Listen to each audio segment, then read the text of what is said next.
ആയിത്തീരുന്നവരുടെ കൂട്ടത്തിൽ, നിങ്ങളുടെ ആഗ്രഹങ്ങളുടെ കൂട്ടത്തിൽ ഒരു കാര്യം കൂടെ പൊതുവായിട്ട് കൂട്ടിച്ചേർത്തോട്ടെ. നിങ്ങൾ എഞ്ചിനീയറാകാം, ഡോക്ടറാകാം, ടീച്ചറാകാം, പാട്ടുകാരനാകാം, കായിക താരമാകാം. പക്ഷേ എന്തു വേണോ ആയിക്കോളൂ, ഒരു കാര്യം കൂടി നിങ്ങൾ ആയേ പറ്റുള്ളൂ. എന്താണെന്നറിയാമോ? എല്ലാവർക്കും ഞാൻ നേരത്തെ പറഞ്ഞതുപോലെ വ്യത്യസ്ത പ്രൊഫഷനുകളിൽ എക്സ്പെർട്ട് ആകാം, അല്ലേ? പക്ഷേ എല്ലാവരും പൊതുവായി ആകേണ്ട ഒരു കാര്യമുണ്ട്. എന്താണെന്നറിയാമോ? നല്ല മനുഷ്യൻ. എന്താണ് നല്ല മനുഷ്യൻ? കേട്ടോ, അത് മറന്നു പോകരുത്. നല്ല മനുഷ്യനും നല്ല ഡോക്ടർ. ഒരു നല്ല ഡോക്ടർക്ക് നല്ല മനുഷ്യനാകാനും നല്ല മനുഷ്യനെ നല്ല ഡോക്ടറാകാൻ പറ്റും. കേട്ടോ, ഒരു നല്ല മനുഷ്യനെ നല്ല ഡോക്ടറാകാൻ പറ്റും, നല്ല എഞ്ചിനീയറാകാൻ പറ്റും. ഓക്കെ, അപ്പൊ നല്ല മനുഷ്യനാകാൻ എല്ലാവരും പൊതുവായി സ്വീകരിക്കേണ്ട കുറച്ച് കാര്യങ്ങളുണ്ട്. അതാണ് ഞാൻ പറയാൻ പോകുന്നത്. കേട്ടോ, ഇപ്പൊ ഡോക്ടറാകാൻ MBBS പഠിക്കണം, അല്ലേ? എഞ്ചിനീയറാകാൻ എഞ്ചിനീയറിംഗ് പഠിക്കണം, അല്ലേ? അങ്ങനെ നേരത്തെ പറഞ്ഞു ജഡ്ജാകാൻ LLB പഠിക്കണം. പക്ഷെ എല്ലാവരും പൊതുവായിട്ട് സ്വീകരിക്കേണ്ട കുറച്ച് കാര്യങ്ങളുണ്ട്. അതാണ് ഞാൻ പറയാൻ പോകുന്നത്. താല്പര്യമാണല്ലോ കേൾക്കാൻ, അല്ലേ? താല്പര്യമല്ലേ? നേരത്തെ സാറ് പറഞ്ഞു നിർത്തിയത്, അല്ലെങ്കിൽ പൊതുവായിട്ട് നിങ്ങൾ ശീലിക്കണമെന്ന് പറഞ്ഞത് പത്രവായനയാണ്. എല്ലാവരും എന്ത് ചെയ്യണം? പത്രം വായിക്കണം. ഇംഗ്ലീഷോ മലയാളമോ മറ്റു ഭാഷയിലോ ഉള്ള പത്രം എല്ലാ ദിവസവും ഒരു ശീലമാകണം. എന്തിനാണെന്നറിയാമോ പത്രം വായിക്കുന്നത്? ഒന്ന്, നമ്മുടെ ലോകത്ത് നമ്മുടെ ചുറ്റുപാട് നടക്കുന്ന കാര്യങ്ങൾ മനസ്സിലാക്കാൻ. മറ്റൊന്ന്, നല്ല ഭാഷ ഉണ്ടാക്കുക. എന്തിനാണ് നല്ല ഭാഷ ഉണ്ടാക്കുക? ഓരോ മനുഷ്യൻ്റെയും കരുത്തെന്ന് പറയുന്നത് അവനുപയോഗിക്കുന്ന ഭാഷയാണ്. നമ്മളെല്ലാവരും മലയാളം സംസാരിക്കുന്നു, അല്ലെങ്കിൽ ഇംഗ്ലീഷ് സംസാരിക്കുന്നു, അല്ലേ? പക്ഷെ നോക്കൂ, നമ്മുടെ വീട്ടിൽ സംസാരിക്കുന്നത് പോലെയാണ്, അച്ഛനോട് അമ്മയോട് സംസാരിക്കുന്നത് പോലെയാണോ നമ്മുടെ കൂട്ടുകാരോട് സംസാരിക്കുന്നത്? ആണോ? വ്യത്യാസം വരില്ലേ? വ്യത്യാസം വരും. അതുപോലെ അല്ല നമ്മൾ പരിചയമില്ലാത്ത ഒരാളോട് സംസാരിക്കുന്നത്. അവിടെയൊക്കെ നമ്മുടെ ഭാഷ, നമ്മളുടെ സംസാരത്തിനനുസരിച്ച്, നമ്മൾ എതിരെ നിൽക്കുന്ന ആളിനനുസരിച്ച് നമ്മുടെ ഭാഷ മാറിക്കൊണ്ടേയിരിക്കും. ഭാഷയ്ക്ക് ഭയങ്കര ശക്തിയാണ്, ഭയങ്കര കരുത്താണ്. ഞങ്ങൾ കഥ പറയട്ടെ. ഭാഷയുടെ ശക്തി മനസ്സിലാക്കാൻ വേണ്ടി വളരെ പണ്ട് ഭൂമിയിലെ മനുഷ്യരെല്ലാവരും കൂടെ ഒരു തീരുമാനമെടുത്തു. നമ്മളെന്തിനാ ഇവിടെ നമ്മൾ കഷ്ടപ്പെടുന്നത്? നമുക്ക് നേരെ സ്വർഗത്തിലേക്ക് പോകാം. അവിടെ ഭയങ്കര സുഖമാണെന്നല്ലേ പറയുന്നത്, സ്വർഗത്തിൽ. അപ്പോൾ നമുക്ക് നേരെ സ്വർഗത്തിലേക്ക് പോകാം. അതിനായി ഈ മനുഷ്യരെല്ലാവരും കൂടി ചേർന്ന് എന്ത് ചെയ്തെന്നറിയാമോ? സ്വർഗത്തിലേക്ക് പോകാൻ വലിയൊരു ഗോപുരം പണിതു. എല്ലാ മനുഷ്യരും ഒത്തുചേർന്ന് ഒരു ഗോപുരം പണിതു സ്വർഗത്തിലേക്ക് എത്താൻ. ഒരു നിലയായി, 2 നിലയായി, 3 നിലയായി, 4 നിലയായി ഗോപുരം ഇങ്ങനെ ഉയർന്നുകൊണ്ടേയിരുന്നു. ഓരോ ദിവസം കഴിയുന്നതോറും ഗോപുരത്തിന്റെ ഉയരം വർദ്ധിച്ചു വന്നു. അപ്പോൾ മുകളിലിരിക്കുന്ന ആള് ദൈവം, അല്ലേ? ദൈവം മുകളിലാണെന്നല്ലേ നമ്മുടെ സങ്കല്പം. ദൈവം പേടിച്ചുപോയി. ഇവരെല്ലാവരും കൂടെ, ഈ മനുഷ്യരെല്ലാവരും കൂടെ, ഭൂമിയിലുള്ള ആൾക്കാരെല്ലാവരും കൂടെ സ്വർഗത്ത് വന്നാൽ ദൈവത്തിന്റെ പ്രാധാന്യം നഷ്ടപ്പെടും, അല്ലേ? ദൈവത്തിന്റെ സ്ഥാനം ചിലപ്പോൾ നഷ്ടപ്പെടും. ദൈവം ഭയന്നു പോയി. ദൈവം എന്തെന്നറിയാമോ? ദൈവം ഇവരുടെ എല്ലാം ഭാഷയെ കലക്കിക്കണം. വ്യത്യസ്ത ഭാഷ സംസാരിക്കുന്നവരാകട്ടെ എന്ന് ദൈവം മനുഷ്യരെ ശാസിച്ചു. ഭാഷ വ്യത്യാസമാകുമ്പോഴോ മുകളിൽ നിന്ന് ഒരാൾ താഴെ നിൽക്കുന്നവനോട് ചുടുകട്ട എടുക്കാൻ പറയുന്നത് വേറെ ഭാഷയിൽ സംസാരിക്കണം. അവിടുന്ന് കോൺക്രീറ്റ് എടുത്തു കൊടുക്കും. മണല് ചോദിക്കുമ്പോൾ ഇഷ്ടിയ കൊടുക്കും, ഇഷ്ടിയെ ചോദിക്കുമ്പോൾ കോൺക്രീറ്റ് കൊടുക്കും, അല്ലേ? വളരെ ക്വാണ്ടിറ്റി ചോദിക്കുമ്പോൾ വെള്ളം എടുത്ത് കൊടുക്കും. ഭാഷ കലകിയതോടുകൂടി അവരുടെ ഗോപുരത്തിന്റെ നിർമ്മാണം നിലച്ചു. വ്യത്യസ്ത ഭാഷ സംസാരിക്കുന്നവരായപ്പോഴേക്കും ഗോപുരത്തിന്റെ നിർമ്മാണം നിലച്ചു. ഇങ്ങനെ ഒരു ഗോപുരത്തെ കുറിച്ച് കേട്ടിട്ടുണ്ടോ? എന്താ ഗോപുരത്തിന്റെ പേര്? വെരി ഗുഡ്, ബാബേൽ ഗോപുരം. കേട്ടോ, ബൈബിളിലുള്ള സംഭവമാണ് കേട്ടോ. ബൈബിളിൽ പറയുന്ന ഒരു കഥയാണ്. അപ്പോൾ മനുഷ്യന്റെ ശക്തി കുറയ്ക്കാൻ ദൈവം ചെയ്തത് ഭാഷയെ ഇല്ലാതാക്കി കളഞ്ഞു, കലക്കി കളഞ്ഞു, വ്യത്യസ്തമാക്കി കളഞ്ഞു. അതായത് മനുഷ്യന്റെ ശക്തി, കരുത്ത് അവന്റെ ഭാഷയാണെന്ന് ദൈവത്തിനും അറിയാമായിരുന്നു. ഇപ്പൊ നമ്മുടെ എല്ലാ കാര്യത്തിലും നമ്മുടെ ഭാഷയാണ്. ആ ഭാഷ നേടണമെങ്കിൽ നമ്മൾ എന്ത് ചെയ്യണം? വായിക്കണം, പത്രം വായിക്കണം, പിന്നെ കിട്ടാവുന്നിടത്തോളം പുസ്തകങ്ങൾ സമാഹരിച്ച് വായിക്കണം. അതിൻ്റെ നേട്ടം, അതിൻ്റെ പ്രയോജനം എന്താണെന്ന് ഞാൻ പിന്നീട് പറയാം. ഓക്കെ, അപ്പം ഞാനിപ്പോൾ പറയാൻ പോകുന്ന ഒരു കാര്യം, നിങ്ങൾ നിങ്ങളുടെ സ്വപ്നങ്ങളുടെ പിന്നാലെ ഇങ്ങനെ സഞ്ചരിക്കുമ്പോൾ നിങ്ങൾ പാലിക്കേണ്ട ചില മര്യാദകളുണ്ട്, അല്ലെങ്കിൽ സൂക്ഷിക്കേണ്ട ചില കാര്യങ്ങളുണ്ട്. നിങ്ങളുടെ വഴിയിൽ നിങ്ങൾ കാത്തു നിൽക്കുന്ന കുറച്ച് അപകടങ്ങളുണ്ട്. ആ അപകടങ്ങളിൽ ചാടാതിരിക്കാൻ വേണ്ടി കുറച്ച് കാര്യങ്ങൾ പറയുക കേട്ടോ. വീട്ടിലാണെങ്കിലും പുകവലിക്കുന്ന ആൾക്കാരുണ്ടോ? അച്ഛനോ അമ്മയോ ചേട്ടനോ അങ്ങനെ ആരെങ്കിലും ഉണ്ടോ? നല്ലത്. മദ്യപിക്കുന്ന ആൾക്കാരുണ്ടോ? ഉണ്ടോ? വീട്ടിലങ്ങനെ പറയാൻ പറ്റത്തില്ല അല്ലേ? അല്ലേ? അതാണ്. അപ്പോൾ ഇവരൊക്കെ എന്തിനാണ് ചെയ്യുന്നതെന്ന് അറിയാമോ? നിങ്ങൾക്ക് എന്തിനാണ് ചെയ്യുന്നതെന്ന് അറിയാമോ? അവർക്ക് ചോദിച്ചാൽ കുറേ കാര്യങ്ങൾ പറയും കേട്ടോ. അതിൽ പൊതുവായ ചില കാര്യങ്ങളുണ്ട്. അവരുടെ വിഷമങ്ങൾ ഇല്ലാതാക്കാൻ എനിക്ക് ഭയങ്കര വിഷമമായിപ്പോയി, അല്ലെങ്കിൽ അവരുടെ സന്തോഷത്തിന് വേണ്ടി, അവരുടെ വിഷമങ്ങൾക്ക് വേണ്ടി കുറേ പ്രശ്നങ്ങൾ അവരെ ബുദ്ധിമുട്ടിക്കുമ്പോൾ തലയിൽ ടെൻഷൻ കൂടും അല്ലേ? ആ ടെൻഷൻ കുറയ്ക്കാൻ വേണ്ടി ഇങ്ങനെ 100 കാര്യങ്ങൾ അവർ പറയും. അപ്പോൾ നോക്കൂ, നിങ്ങളുടെ ലക്ഷ്യത്തിലേക്ക് ഇങ്ങനെ പഠിച്ച് മുന്നേറുമ്പോൾ കുറച്ച് സമയം കൊണ്ട് ചിലപ്പോൾ ഒത്തിരി കാര്യങ്ങൾ പഠിക്കാനാണ്. അപ്പോൾ നിങ്ങൾക്കും ഉണ്ടാകും ടെൻഷൻ. പരീക്ഷയ്ക്ക് നിങ്ങൾ ഉദ്ദേശിച്ച മാർക്ക് കുറഞ്ഞില്ലെങ്കിൽ നിങ്ങൾക്ക് വിഷമം ഉണ്ടാകും, നിങ്ങൾക്ക് ടെൻഷൻ ഉണ്ടാകും അല്ലേ? ഫീസ് അടയ്ക്കാൻ നിങ്ങൾ പൈസ കളഞ്ഞുപോയി, നിങ്ങൾക്ക് പ്രശ്നങ്ങളുണ്ടാകും അല്ലേ? അപ്പോൾ നിങ്ങളും മുതിർന്നവർ ചെയ്യുന്നത് പോലെ പ്രശ്നങ്ങളുണ്ടാകുമ്പോൾ മുതിർന്നവരെന്താ ചെയ്യുന്നത്? അത് തന്നെ ചെയ്യും. അങ്ങനെ ചെയ്താലുള്ള പ്രശ്നങ്ങളാണ്, അങ്ങനെ ചെയ്യുമ്പോഴുള്ള വിഷയങ്ങളാണ് ഞാൻ പറയുന്നത് കേട്ടോ. ഇപ്പോൾ സപ്പോസ് ഒരാൾ പുകവലിക്കുന്നു, അല്ലെങ്കിൽ പുകയില ഉൽപ്പന്നങ്ങൾ എന്തെങ്കിലും ഉപയോഗിക്കുന്നു. സർവ്വസാധാരണമായിട്ട് ഉപയോഗിക്കുന്ന കാര്യങ്ങളാണ്. മിക്ക സ്കൂളുകളിലെയും ചുറ്റുവട്ടത്ത് സുലഭമായിട്ട് കിട്ടുന്ന ഒരു സാധനമാണ്. വായിച്ചകത്ത് പുകയില നിക്ഷേപിച്ചാൽ അല്ലെങ്കിൽ പുക വലിച്ചാൽ എന്താ സംഭവിക്കുന്നതെന്ന് കുറച്ച് ആൾക്കാർക്ക് ഒരു പക്ഷേ അറിയാമായിരിക്കും അല്ലേ? എന്താ സംഭവിക്കുന്നത്? വായിക്കകത്ത് നമ്മൾ നിക്ഷേപിക്കുന്ന പുകയില അവിടെ വെറുതെ ഇരിക്കില്ല, നമ്മൾ ചവയ്ക്കണമെന്നില്ല, വെറുതെ അവിടെ വെച്ചിരുന്നാൽ മതി. എന്താ സംഭവം? അതിനകത്ത് കുപ്പിച്ചിട്ടോ പാറപ്പൊടിയോ അങ്ങനെ എന്തെങ്കിലുമൊക്കെ സാധനങ്ങൾ അങ്ങനെ മിക്സ് ചെയ്തിട്ടായിരിക്കും നമുക്ക് കിട്ടുന്നത്. ഇത് കവിളിൽ ചെറിയ മുറിവുകളുണ്ടാകും. നമുക്ക് കാണാൻ പറ്റാത്ത അത്ര ചെറിയ മുറിവുകൾ. ആ മുറിവിലൂടെ രക്തം പുറത്തു വരും, വളരെ ചെറിയ അളവിൽ. ആ രക്തത്തിൽ ആ പുകയിലയിലുള്ള ലഹരി വസ്തു, സാധാരണഗതിയിൽ നിക്കോട്ടിനാണ് പുകയിലയിലുള്ള ലഹരി വസ്തു, പക്ഷേ നിക്കോട്ടിനല്ല, അതിലുപരിയായിട്ട് ഒട്ടേറെ ലഹരി വസ്തുക്കൾ പുകയിൽ ആഡ് ചെയ്തിരിക്കും. അതിൽ സെൽഫ് ജനറേറ്റഡ് ആയിട്ടുള്ള, അതിൽ സ്വയം ഉണ്ടാകുന്ന ലഹരി വസ്തുവാണ് നിക്കോട്ടിൻ.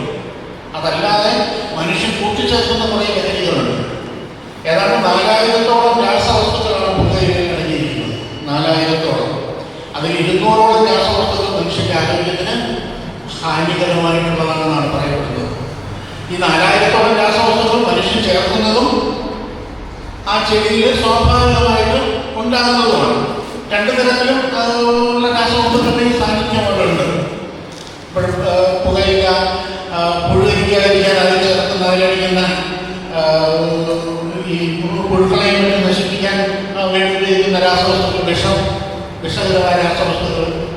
പുകയില നശിച്ചു പോകാതിരിക്കാൻ, ഉണക്കി സൂക്ഷിക്കുന്ന പുകയില അത് അഴുകി നശിച്ചു പോകാതിരിക്കാൻ വേണ്ടി അതിൽ ചേർക്കുന്ന അരിസ്റ്റനിക് പോലുള്ള അടങ്ങുന്ന അല്ലെങ്കിൽ ഫോർമാലിറ്റികൾ ഒക്കെ അടങ്ങുന്ന ചില രാസവസ്തുക്കളുണ്ട്.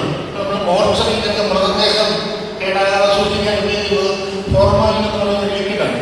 അപ്പോൾ അമ്മാതിരി ഈ പുകയില നശിക്കാതിരിക്കാൻ അതിൽ ചേർക്കുന്ന കുറച്ച് കാര്യങ്ങളുണ്ട്. അപ്പോൾ ഇത്തരം വിഷങ്ങളൊക്കെ നമ്മൾ കൂട്ടിച്ചേർക്കുന്നതാണ്. ഇതെല്ലാം നമ്മുടെ വായിക്കകത്ത് ഉച്ചരിക്കുന്ന പുകയിലുണ്ട്.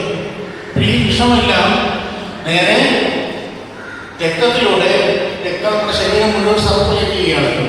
ആ രക്തത്തിലൂടെ തലച്ചോറിലേക്ക് എത്തിപ്പെടും. തലച്ചോറിൽ എത്തിപ്പെടുമ്പോൾ നേരത്തെ ഡോക്ടർ ഇവിടെ സംസാരിച്ചപ്പോൾ പറഞ്ഞു ഡോപ്പാമൈൻ എന്ന് പറയുന്ന ഒരു രാസവസ്തുവിനെ കുറിച്ച്. അപ്പോൾ ഈ പുകയില അല്ലെങ്കിൽ പുകയിലെ രാസവസ്തു, അതിലെ ലഹരി വസ്തു തലച്ചോറിൽ എത്തിക്കഴിഞ്ഞാൽ ഡോപ്പാമൈൻ എന്ന് പറയുന്ന ഒരു രാസവസ്തു തലച്ചോറിലുണ്ടാകും. നമ്മുടെ തലച്ചോറാണ് ശരീരത്തിലെ വളരെ പ്രധാനപ്പെട്ട ഒരു ഭാഗം. നിങ്ങളുടെ ഈ സ്വപ്നങ്ങളൊക്കെ എവിടെയാണ് ഉള്ളത്? തലയിൽ അല്ലേ? അല്ലേ? നമ്മുടെ ഓർമ്മകളൊക്കെ എവിടെയാണ് ഉള്ളത്? തലയിൽ. ഞാനൊന്ന് പറയണം, കണ്ണടച്ച് അമ്മയൊന്ന് വിചാരിച്ചേ എന്ന് പറയുമ്പോൾ നിങ്ങൾ കണ്ണടച്ച് അമ്മയെ മനസ്സിൽ കാണണം. അമ്മയുടെ രൂപ എവിടെയാണ് കഴിയുന്നത്? കൈവെള്ളയിലാണോ? അല്ല, നമ്മുടെ ഈ നെറ്റിയുടെ മുന്നിലായി അല്ലേ? അല്ലേ? ഏതെങ്കിലും ഒരു ചോദ്യം ചോദിക്കുമ്പോൾ മറന്നുപോയി, അപ്പം നിങ്ങളൊരു ജസ്റ്റർ കാണിക്കും. നിങ്ങളൊരു ശരീരം കൈയോട് ആംഗ്യം കാണിക്കും. ഓ അല്ലേ? എവിടെയാണ് തുടങ്ങുന്നത്? തലയിലാണ് തുടങ്ങുന്നത് അല്ലേ? തലയ്ക്കകത്ത് ആരാ ഇരിക്കുന്നത്? തലയ്ക്കകത്ത് ആരാ ഇരിക്കുന്നത്? തലച്ചോറ് അല്ലേ? ബ്രെയിൻ അല്ലേ? നമ്മൾ ബ്രെയിൻ എന്ന് പറയും തലച്ചോറ്. അത് കുറേ ഭാഗങ്ങളുണ്ട് തലച്ചോറിന്. മുൻവശവും മധ്യഭാഗവും പുറംവശവും അല്ലേ?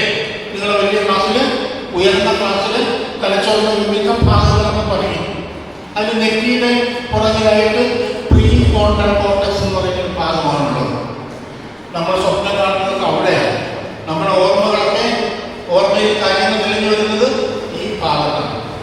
തലച്ചോറിൽ അതിൻ്റെ ഉള്ളിലുണ്ടാകുന്ന ഡോപ്പാമൈൻ എന്ന് പറയുന്ന ഒരു രാസവസ്തു, അത് തലച്ചോറുകളിലെ കോശങ്ങൾക്കിടയിൽ സന്ദേശങ്ങൾ അങ്ങോട്ട് പാസ് ചെയ്യുന്ന ഒരു രാസവസ്തുവാണ്. ന്യൂറോ ട്രാൻസ്മിറ്റർ എന്നൊക്കെ പറയും. തലച്ചോറിലെ കോശങ്ങൾക്ക് ഒരു പേര് പറയും. എന്താണ്? തലച്ചോറിലെ സെൽസ്, ബ്രെയിൻ സെൽസ്, ആ ഒരു ന്യൂറോണുകൾ എന്നാണ് പറയുക. തലച്ചോറ് ഞാൻ പറയുന്നത് മനസ്സിലാകുന്നുണ്ടോ? മലയാളം മനസ്സിലാകും. തലച്ചോറിലെ സെല്ലുകൾക്ക്, കോശങ്ങൾക്ക് ന്യൂറോൺസ് എന്നാണ് പറയുന്നത്. ന്യൂറോണിന് ഒരു പ്രത്യേകത ഉണ്ട്. അപ്പം നമ്മുടെ കയ്യിലൊരു മുറിവുണ്ടായി, നമ്മൾ വീണ് അല്ലെങ്കിൽ ഏതെങ്കിലും കാര്യത്തിൽ കൊണ്ട് കയ്യിലൊരു മുറിവുണ്ടായി അല്ലേ? നമ്മൾ എന്തെങ്കിലും ആന്റിസെപ്റ്റിക് ക്രീമോ മരുന്നോ എന്തെങ്കിലുമൊക്കെ പുരട്ടും അല്ലേ? 2 ദിവസം വേദനിക്കും. പിന്നീട് ആ മുറിവ് മുടങ്ങില്ലേ? മുടങ്ങും. മുറിവ് കരിഞ്ഞോ? എപ്പോഴും മുറിവായിട്ട് തന്നെ ഇരിക്കുമോ? ഇല്ല, 2 ദിവസം കഴിയുമ്പോൾ ആ മുറിവ് മുടങ്ങും. എന്താ കാര്യം? ആ മുറിവുകൾ അടയാളം പോലും ചിലപ്പോൾ അവിടെ ഉണ്ടാവില്ല. എന്താ കാര്യം? പുതിയ കോശങ്ങൾ വന്നു കാണും, പുതിയ സെൽസ്, പുതിയ ടിഷ്യൂസ് അവിടെ ഉണ്ടായി. ആ മുറിവ് കരിഞ്ഞു. പക്ഷെ തലച്ചോറിൻ്റെ പ്രശ്നം എന്ന് പറഞ്ഞാൽ ഈ ന്യൂറോണുകൾക്ക് എന്തെങ്കിലും സംഭവിച്ചാൽ ന്യൂറോണുകൾ പുതുതായിട്ടുണ്ടാവില്ല. അപ്പം നിങ്ങൾ പഠിച്ച് നിങ്ങളുടെ അറിവ്, നിങ്ങളുടെ ബോധം, നിങ്ങളുടെ ഭാഷ, നിങ്ങളുടെ ഓർമ്മകൾ, നിങ്ങളുടെ സ്വപ്നങ്ങൾ, നിങ്ങളുടെ ചിന്തകൾ ഇതെല്ലാം ശേഖരിച്ച് വെച്ചിരിക്കുന്നത് ഈ ന്യൂറോണുകളിലാണ്. ന്യൂറോൺ നഷ്ടപ്പെട്ടാലോ അല്ലെങ്കിൽ ന്യൂറോണിൻ്റെ പ്രവർത്തനത്തിന് എന്തെങ്കിലും വ്യത്യാസം വന്നാലോ നിങ്ങളുടെ ഈ അറിവ്, നിങ്ങളുടെ ബോധമൊക്കെ തകരം പറയും. മനസ്സിലായോ? നിങ്ങളുടെ ബോധമൊക്കെ തകരം പറയും. പിന്നെ എന്ത് പറയണം, എന്തോന്ന് പറയണം, എങ്ങനെ ചെയ്യണം, എന്ത് സംസാരിക്കണം, ഒന്നും നമുക്ക് അറിയാൻ പറ്റാതെ ന്യൂറോണുകൾക്ക് എന്തെങ്കിലും സംഭവിച്ചു കഴിഞ്ഞാൽ. ഇപ്പം ഞാൻ പറഞ്ഞു വന്ന ഡോപ്പാമിൻ എന്ന് പറയുന്ന രാസവസ്തു നമ്മുടെ തലച്ചോറിലുണ്ടായി കഴിഞ്ഞാൽ ഈ ഡോപ്പാമിൻ ഒരു ഹാപ്പി കെമിക്കലാണ്. പെട്ടെന്ന് നമ്മളെ സന്തോഷിപ്പിക്കും. സന്തോഷം പോലെ എന്തോ അങ്ങനെ കുറേ രാസവസ്തുക്കളുണ്ട്. ഇപ്പോൾ സെറോട്ടോണിൻ എന്ന് പറയുന്ന രാസവസ്തുണ്ട്. കുറേ ഭക്ഷണം കഴിക്കുമ്പോൾ നമുക്ക് മതി എന്ന് തോന്നും. ആ മതി വേണ്ട, ഇനി കഴിക്കണ്ട, മതി, ഇത്രയും മതി എന്ന് തോന്നിപ്പിക്കുന്നത് ഹോർമോൺ എന്ന് പറയുന്നത് ഈ സെറോട്ടോണിനാണ്. ഇപ്പോൾ നമ്മൾ കുഞ്ഞുങ്ങളെ മുലയൂട്ടുമ്പോൾ നമുക്ക് അവരോട് കൂടുതൽ അഫെക്ഷൻ തോന്നുന്നത്, അടുപ്പം തോന്നിപ്പിക്കുന്നത് ഓക്സിറ്റോസിൻ എന്ന് പറയുന്നൊരു ഹോർമോൺ, ഒരു രാസവസ്തു നമ്മുടെ ശരീരത്തിൽ ഉണ്ടാകുന്നതിലൂടെയാണ്. അതിലൂടെ കൂടുതൽ കൂടുതൽ പാൽ ഉത്പാദിപ്പിക്കാൻ നമ്മളെ പ്രേരിപ്പിക്കും, കൂടുതൽ പാലുണ്ടാകുന്നു. ഇത്തരത്തിൽ കുട്ടികളോടുള്ള അഫെക്ഷൻ തോന്നിക്കുന്നത് ഇത്തരത്തിലുള്ള കുറേ രാസവസ്തുക്കളുണ്ട്. Serotonin, oxytocin, dopamine. അതിൽ ഡോപ്പാമിൻ്റെ പ്രത്യേകത, ഡോപ്പാമിൻ മതി എന്ന് തോന്നിക്കില്ല. ഡോപ്പാമിൻ എത്ര കിട്ടിയാലും നമുക്ക് അത് മതി എന്ന് തോന്നിക്കില്ല, കിട്ടിക്കൊണ്ടേയിരിക്കണം. ഇപ്പോൾ കുറേ നാൾ നമ്മൾ പുകയില ഉപയോഗിച്ചു, ഡോപ്പാമിൻ ഉണ്ടായി, സന്തോഷം തോന്നി, കുറച്ച് സന്തോഷം തോന്നി. കുറേ നാൾ കഴിയുമ്പോൾ അതിൻ്റെ ഒന്നുകിൽ കൂടുതൽ പുകയില ഉപയോഗിക്കാൻ തോന്നും, അല്ലെങ്കിൽ പുകയിലയിൽ നിന്ന് തൊട്ടടുത്ത ഡ്രഗിലേക്ക് നമ്മൾ ഗിയർ മാറ്റും, വേറെ ഏതെങ്കിലും ഡ്രഗ് പകരം ഉപയോഗിക്കേണ്ടതായിട്ട് വരും. കാരണം ഒരു ഉദാഹരണം പറയാം, ഒരു 100 യൂണിറ്റ് ഡോപ്പാമിനാണ് ഒരു തവണ പുകയില ഉപയോഗിച്ചത് നമ്മുടെ ഉള്ളിലുണ്ടായെങ്കിൽ, തലച്ചോറിലുണ്ടായെങ്കിൽ, ആ 100 യൂണിറ്റ് ഡോപ്പാമിൻ്റെ സന്തോഷം നമുക്ക് തോന്നിയെങ്കിൽ കുറച്ചുകൂടെ കഴിയുമ്പോൾ അത്രയും സന്തോഷം കിട്ടാൻ കൂടുതൽ പുകയില ഉപയോഗിക്കേണ്ടി വരും, അല്ലെങ്കിൽ അതിൽ കൂടുതൽ സന്തോഷം കിട്ടാൻ അതിൽ കൂടുതൽ പുകയില ഉപയോഗിക്കേണ്ടി വരും. പുകയിലയിൽ നിന്ന് 100 യൂണിറ്റ് കിട്ടുള്ളൂവെങ്കിൽ നമ്മൾ മറ്റ് മരുന്നുകളിലേക്ക് പോകും. ഇപ്പോൾ നമുക്ക് ഇതിൻ്റെ അളവ് കുറയ്ക്കാൻ പറ്റില്ല, എപ്പോഴും ഇങ്ങനെ കൂട്ടി പോകേണ്ടതായിട്ട് വരും. അവസാനം നമ്മൾ വളരെ ശക്തിയേറിയ മയക്കുമരുന്നുകളിലേക്ക് പോകും, ഒത്തിരി പ്രഷറിന് വേണ്ടി. ഡോപ്പാമിൻ്റെ മറ്റൊരു പ്രത്യേകത മതിയെന്ന് തോന്നിപ്പിക്കില്ല എന്ന് മാത്രമല്ല, വളരെ കുറച്ച് സമയം അതിൻ്റെ എഫക്റ്റ് നിലനിൽക്കും.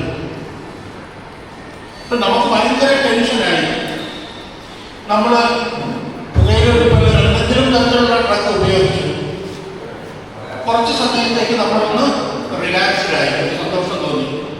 അത് കഴിയുമ്പോൾ അതൊന്ന് പോകും, വീണ്ടും നമ്മൾ പഴയ അവസ്ഥയിലേക്ക് വരും. നമ്മുടെ പ്രോബ്ലം അവിടെ തന്നെ നിലനിൽക്കും, വിഷമമാണെങ്കിലും എന്താണെങ്കിലും. അപ്പോഴേ ഇതൊരു ശാശ്വത പരിഹാരമേ ആകുന്നില്ല എന്നാണ് ഞാൻ പറഞ്ഞു വരുന്നത്.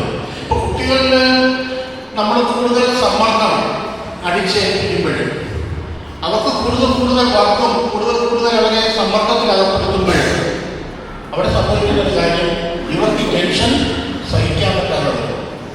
ഈ ടെൻഷൻ സഹിക്കാൻ പറ്റാതെ വരുമ്പോൾ ഇവർ കൂട്ടുകാരുമായിട്ട് ഈ കാര്യങ്ങൾ പങ്കുവയ്ക്കും.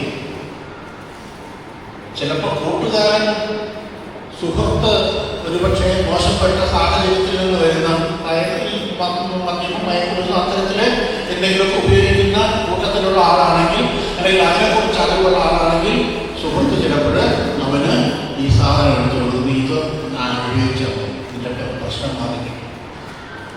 മിക്കവാറും ഒരു 60% കേസുകളിൽ സുഹൃത്തിൻ്റെ പ്രേരണ കൊണ്ടാണ് കുട്ടികൾ മയക്കുമരുന്ന് ഉപയോഗിക്കുന്നത്. അതിന് കാരണം അവരനുഭവിക്കുന്ന സ്ട്രെസ്സാണ്. നമുക്ക് ഡോപ്പാമിൻ ഉണ്ടാകാൻ മയക്കുമരുന്ന് ഉപയോഗിക്കണമെന്നില്ല. നാച്ചുറലി സ്വാഭാവികമായിട്ട് നമ്മുടെ ശരീരത്തിൽ ഡോപ്പാമിൻ ഉണ്ടാകും. എപ്പോഴാണെന്ന് അറിയാമോ? നിങ്ങൾ വളരെ വിഷമിക്കുകയാണ്, നിങ്ങൾക്ക് കഴിക്കാൻ ഏറ്റവും പ്രിയപ്പെട്ട ഭക്ഷണം വരികയാണ്. ഏതാ ഏറ്റവും ഇഷ്ടപ്പെട്ടത്? തിന്നാൻ ഏറ്റവും ഇഷ്ടപ്പെട്ടതായിരുന്നു ദോശയാണോ, പൊറോട്ടയാണോ, അതോ ബിരിയാണിയോ? ഏതാണ്? പൊറോട്ടയാണ്. എനിക്ക് ഒട്ടുകെടുത്ത് ചോദിച്ചാൽ എല്ലാവർക്കും ഇഷ്ടം പൊറോട്ട കഴിക്കാൻ. അപ്പം ഇത് നല്ലോണം വിഷമിക്കുകയാണ്. അപ്പോഴേക്ക് നിങ്ങളുടെ മുമ്പിൽ പൊറോട്ട വരുന്നു അല്ലേ? ഹാപ്പി ആവില്ലേ നമ്മൾ? കാരണം എന്താണെന്നറിയാമോ? തലച്ചോറിനകത്ത് ഡോപ്പാമിൻ ഉണ്ടായി. തലച്ചോറിനകത്ത് ഡോപ്പാമിൻ കുടിക്കും. അതാണ് കാരണം. നമ്മൾ നല്ലൊരു പാട്ട് കേൾക്കുന്നു, ഒരു താല്പര്യം തോന്നില്ലേ? ആ പാട്ട് കേൾക്കുമ്പോൾ പഴയ കാര്യങ്ങൾക്ക് നമ്മളെ ഓർമ്മിപ്പിക്കും അല്ലേ? ആ പാട്ട് ആദ്യമായിട്ട് കേട്ടതും ഏതൊക്കെ സാഹചര്യത്തിലാണ് ആ പാട്ട് കേട്ടതെന്നും ഒക്കെ നമ്മളിങ്ങനെ ഓർമ്മിക്കും. കുറേ ഓർമ്മകളും കൂടെ കൊണ്ടുവരും. നിങ്ങളുടെ തലച്ചോറ് ഡോപ്പാമിൻ ഉണ്ടാകാൻ സൃഷ്ടിക്കുന്നു, നിങ്ങൾക്കൊരു സന്തോഷം തോന്നുന്നു. നിങ്ങളൊരു കഥ വായിച്ചാലും ഉണ്ടാകും,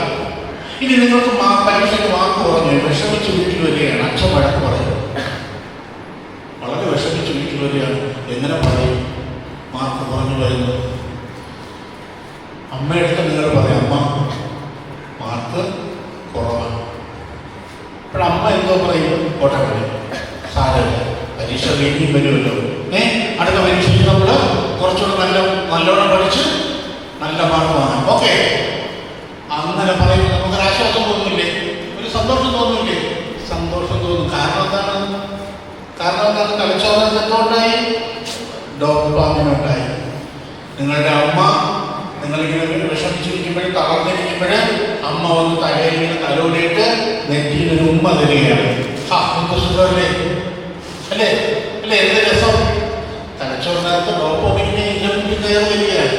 അപ്പം നമ്മൾ സ്നേഹത്തോടെ ഒരാൾക്ക് സംസാരിക്കുമ്പോൾ, സ്നേഹപൂർവ്വം ആ കുട്ടികളെ സ്നേഹപൂർവ്വം സംസാരിക്കുമ്പോൾ, അവരെ ആശ്വസിപ്പിക്കുമ്പോൾ, അവരുടെ കൊച്ചു കൊച്ചു തെറ്റുകൾ ക്ഷമിക്കുമ്പോൾ ഒക്കെ അവർക്ക് ആവശ്യത്തിന് ഡോപാമിൻ അവരുടെ തലച്ചോറിൽ ഉണ്ടാകുന്നുണ്ട്.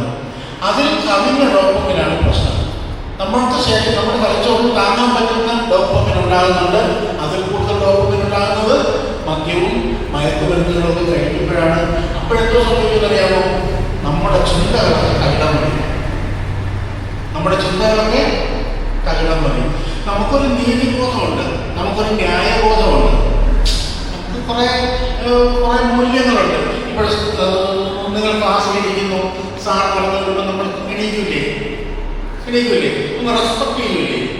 എന്തുകൊണ്ടാണ്? അത് നമ്മുടെ ഒരു മൂല്യബോധമാണ്, അല്ലേ? നിങ്ങൾ പോകുമ്പോൾ അമ്പലമോ പള്ളിയോ നിങ്ങൾ പോകുന്ന വഴിയുണ്ട്, നിങ്ങൾ നോക്കുമ്പോഴും ആ അമ്പലം ഇരിക്കുന്നു, നിങ്ങൾ പെട്ടെന്ന് ഒന്ന് ഇങ്ങനെ അല്ലേ, ഒന്ന് നമസ്കരിക്കും, അല്ലേ? അത് നമുക്കൊരു മൂല്യബോധമാണ്, ശരിയല്ലേ? അങ്ങനെ കുറേ കാര്യങ്ങളുണ്ട്. ഇത്തരം കാര്യങ്ങളൊക്കെ നമുക്ക് നഷ്ടപ്പെടും. അമിതമായിട്ട് ഡോപാമിനുണ്ടായി നമ്മുടെ തലച്ചോറിലെ ന്യൂറോണുകൾക്ക് അപകടം സംഭവിച്ചാൽ എന്തോ പറ്റും? നമ്മുടെ ചിന്തകളൊക്കെ തകിടം മറിയും. അപ്പോൾ നമ്മുടെ അമ്മയാണ് എതിരെ വരുന്നത്, സഹോദരനാണ്, ചേട്ടനാണ്, ചേച്ചിയാണ് എതിരെ വരുന്നത്, അച്ഛനാണ്, ഗുരുനാഥനാണ് എതിരെ വരുന്നത്, ഒന്നും നമുക്ക് തോന്നില്ല. അത്തരം വേർതിരിവുകളൊക്കെ നമുക്കില്ലാതാവും. നമുക്ക് നമ്മുടെ മനസ്സിൻ്റെ, നമ്മുടെ ചിന്തയുടെ, നമ്മുടെ തലച്ചോറിൻ്റെ നിയന്ത്രണം നമുക്ക് നഷ്ടപ്പെടും. ഈ മദ്യമോ മയക്കുമരുന്നോ ഒക്കെ ഉപയോഗിക്കുമ്പോഴുള്ള കാര്യമാണ് പറയുന്നത് കേട്ടോ. നമ്മുടെ നിയന്ത്രണം നമുക്ക് നഷ്ടപ്പെടും.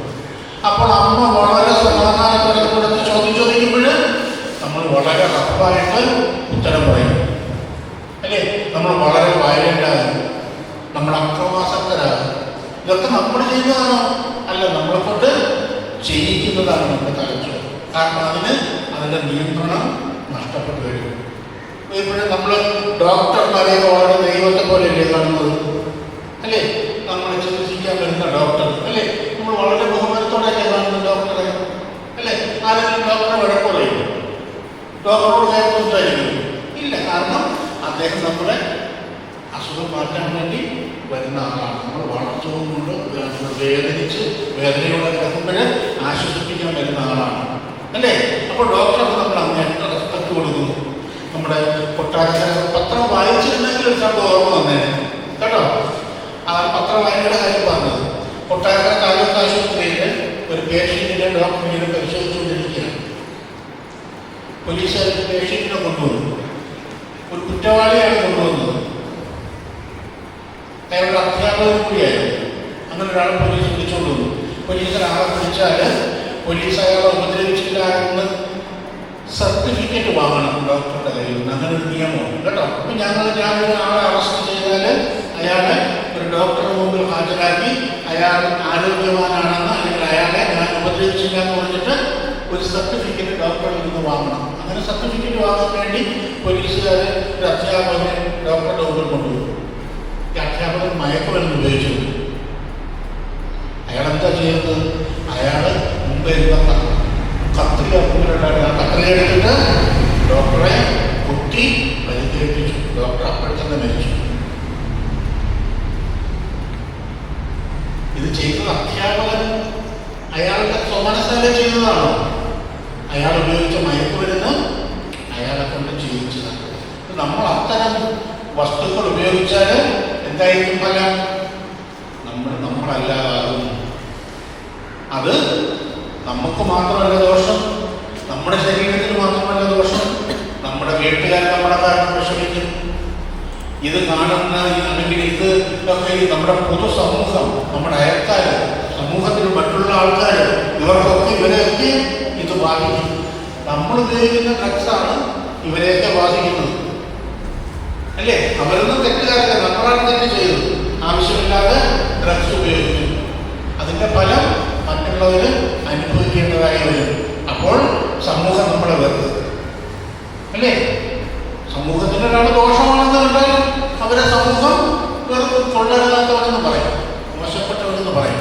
അതാണ് ഞാൻ ആദ്യമേ പറഞ്ഞത്, നല്ല മനുഷ്യനാവണം. നല്ല മനുഷ്യനാണ് അയാൾ, നല്ല മനുഷ്യനാണ്, നല്ല സ്നേഹമുള്ള മനുഷ്യനാണ്, കാരുണ്യമുള്ള മനുഷ്യനാണ്. ഡ്രഗ്സ് ഉപയോഗിക്കുമ്പോൾ പുകയിലെയും മദ്യവും ഇത്തരം കാര്യങ്ങൾ ഉപയോഗിക്കുമ്പോൾ നമ്മളല്ലാതാകുന്നു. നമ്മുടെ തലച്ചോറ് അതിൻ്റെ നിയന്ത്രണം നമ്മളിൽ നിന്നും എടുത്തു മാറ്റും. അപ്പോൾ എന്ത് സംഭവിക്കും? സമൂഹത്തിൽ നടക്കാൻ പാടില്ല ചിലപ്പോൾ കൊലപാതകം പോലെ നമ്മൾ ചെയ്തിരിക്കും. നിങ്ങൾ പത്രം വായിക്കാത്തതുകൊണ്ട് കുഴപ്പമില്ല, പത്രം വായിച്ചാൽ അതിനുള്ള ന്യൂസുകൾ ഇതൊക്കെയാണ്.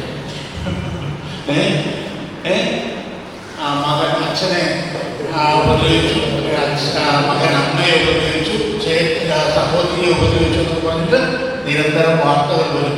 അത്തരം വാർത്തകൾ വരുന്നതിന് ഒരു പ്രധാനപ്പെട്ട കാരണം എല്ലാ ക്രൈമുകൾക്കും പിന്നിൽ, ഒരു 60% ക്രൈമുകൾക്ക് പിന്നിലും മദ്യത്തിൻ്റെയോ മയക്കുമരുന്നിൻ്റെയോ പിന്തുണയുണ്ട്. അപ്പോൾ അത് നമ്മളെ അല്ലാതാക്കി മാറ്റും. പിന്നെ നമ്മുടെ സ്വപ്നങ്ങളില്ലാതാകും, നമ്മുടെ അറിവുകളൊക്കെ നമുക്ക് നഷ്ടപ്പെടും, തിരിച്ചറിവ് പോലും നഷ്ടപ്പെടും, നമ്മുടെ സ്വപ്നങ്ങളൊക്കെ തകർന്നു പോകും. നമ്മൾ എത്തിപ്പെടണമെന്ന് ആഗ്രഹിച്ചാൽ അതിൻ്റെ അടുത്ത് പോലും നമ്മൾ എത്തില്ല. നമ്മൾ സമൂഹത്തിലെ ആർക്കും വേണ്ടാത്ത ഒരാളായിട്ട് മാറും. മനസ്സിലായോ? അപ്പോൾ അതൊഴിവാക്കാൻ വേണ്ടി നമ്മൾ എന്ത് ചെയ്യണം? ഇത്തരം വസ്തുക്കൾ, ഇത്തരം ലഹരി വസ്തുക്കൾ അതിൽ നിന്ന് മാറി നടന്നാൽ മാത്രമേ നിങ്ങൾക്ക് നിങ്ങളുടെ സ്വപ്നത്തിൽ, നിങ്ങളുടെ ലക്ഷ്യത്തിലേക്ക് എത്തിച്ചേരാൻ. സ്ട്രെസ് വരുമ്പോൾ പിന്നെ നമ്മൾ എന്താ ചെയ്യുക? പകരം എനിക്കൊരു വിഷമമാണ്, ഭയങ്കര വിഷമമാണ്, മനോവിഷമമാണ്, അല്ലേ? മാറ്റണ്ടേ? അത് മാറ്റാനല്ലേ നമ്മൾ മദ്യവും മയക്കുമരുന്നൊക്കെ ഉപയോഗിക്കുന്നത്. അതിന് പകരം നമുക്ക് വേറെ എന്തോ ചെയ്യാൻ പറ്റും. സ്ട്രെസ് വരുമ്പോൾ നമുക്ക് ഭയങ്കര ടെൻഷനാണ്, പഠിച്ച് തല പൊട്ടാറായി, തല ചൂട് പിടിച്ചു, പുക വരുന്നു, ഇങ്ങനെയൊക്കെ പറയില്ലേ? പഠിച്ച് തല പുകഞ്ഞു, ഇങ്ങനെയൊക്കെ പറയില്ലേ? പിന്നെ പഠിക്കുന്നതൊന്നും അവിടെ ഇരിക്കില്ല. നമ്മൾ എത്ര പഠിച്ചാലും അത് മൈൻഡിൽ നിൽക്കുന്നില്ല, നമുക്കത് റിവൈൻഡ് ചെയ്യാൻ പറ്റത്തില്ല. പഠിക്കുന്നതൊക്കെ എങ്ങോട്ടോ പോകും, വായിക്കുന്നതൊക്കെ എങ്ങോട്ടോ പോകുന്നു. ആ ഒരു അവസ്ഥയിൽ എത്തുമ്പോൾ പിന്നെ നിങ്ങൾ എത്ര പഠിച്ചാലും നിങ്ങൾ കഴിയുകയില്ല. നമ്മുടെ തലച്ചോറിനകത്ത് സ്റ്റോർ ചെയ്ത് കഴിഞ്ഞാൽ നമ്മൾ ആർജിക്കുന്ന അറിവുകൾ, വേണ്ട അറിവുകൾ പിന്നെ പഠിച്ചാൽ പിന്നെ എത്ര പഠിച്ചിട്ടും കാര്യമില്ല. അങ്ങനെ വരുമ്പോൾ നമ്മൾ എന്താ ചെയ്യുക? എന്തോ ചെയ്യാൻ പറ്റും? നമുക്ക് ചെയ്യാൻ പറ്റുമ്പോൾ കുറേ കാര്യങ്ങളുണ്ട്. നിങ്ങളുടെ ഇഷ്ടങ്ങൾക്കാണ് പ്രധാനം.